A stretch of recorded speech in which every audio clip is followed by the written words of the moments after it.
All right, let's talk about final exams. In the next few minutes, we're going to build your personal toolkit for success. And this isn't just about passing. It's about getting through it all without that dreaded burnout.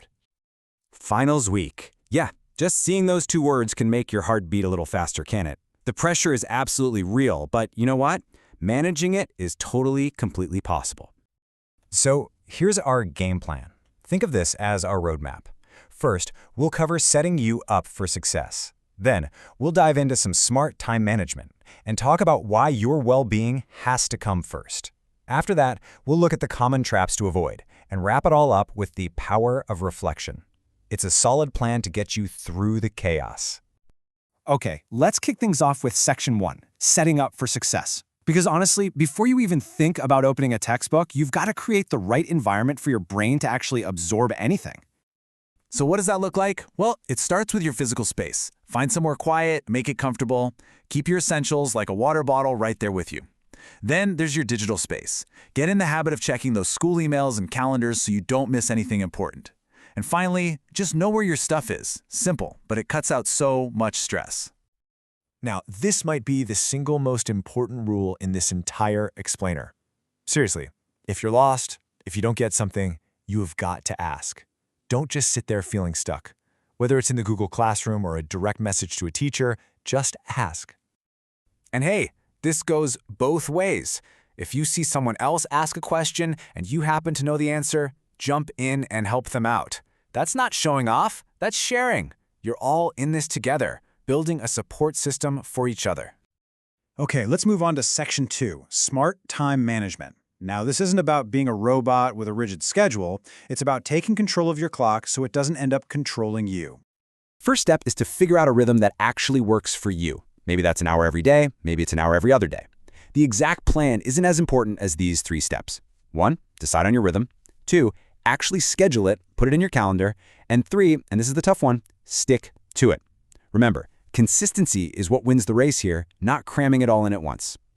And as you're scheduling that time, try to keep this thought from Albert Einstein in your head. Never regard study as a duty, but as the enviable opportunity to learn.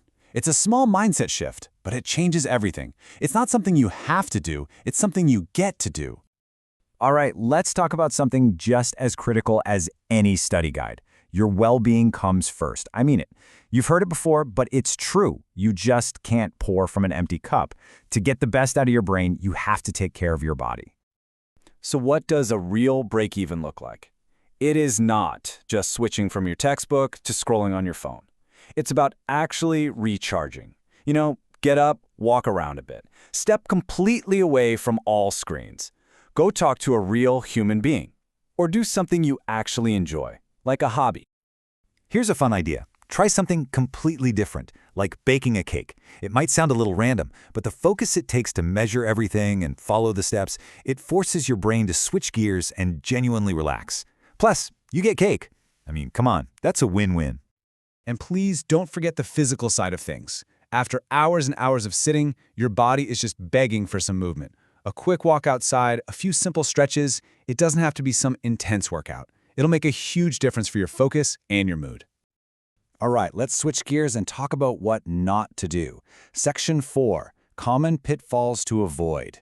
Think of these as the sneaky study traps that are actually pretty easy to sidestep once you know they're there. Let's start with this number, 8, plus hours. For a lot of you, that's how much screen time you're getting every single day between classes and studying. That is a massive demand on your eyes and your brain, and it's a huge pitfall we need to manage. So, if you're feeling that screen fatigue, if you're feeling overwhelmed by it, you need to talk to your teachers. A lot of the time, you have options to work asynchronously. You don't have to be glued to your screen every single minute. Next trap. Cramming. We all know what this is, right? Trying to stuff an entire semester's worth of information into your brain the night before the test. It's super high stress, and you know what? It doesn't even work. The information just doesn't stick. I mean, just look at the difference here. Cramming feels stressful and rushed, and you can barely recall anything afterwards. But pacing your studying, that's relaxed. It's planned, and it leads to actual, real learning.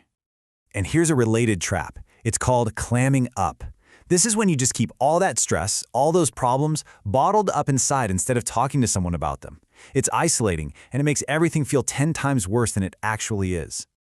And this is so important to remember. Your teachers are on your team. They are working to make your life easier, not harder. If you feel overworked or stressed or like you're falling behind, please reach out. They want to help you. Okay, we're on to our final section. And trust me, this one is a game changer. Section 5, the power of reflection. This is a tiny 10-minute habit that can honestly change everything. And it's so incredibly simple. Step 1, just set aside 10 minutes once a week, maybe on a Saturday. Step 2, look back at your study habits. What worked, what didn't? Step 3, do a quick check-in on your well-being. Did you get enough sleep? Did you take real breaks? And then step 4, plan just one small thing you can do to improve for the next week. That's it. That's the whole habit. And a really nice way to do this is to actually write your reflections down by hand in a notebook. It's a great screen-free way to unwind and really process your thoughts. And that brings us to the end. The toolkit is all here. Now it's your turn. So what's the one small change you're going to make this week to improve your study-life balance? Really think about it, and then go do it. You've got this. Good luck.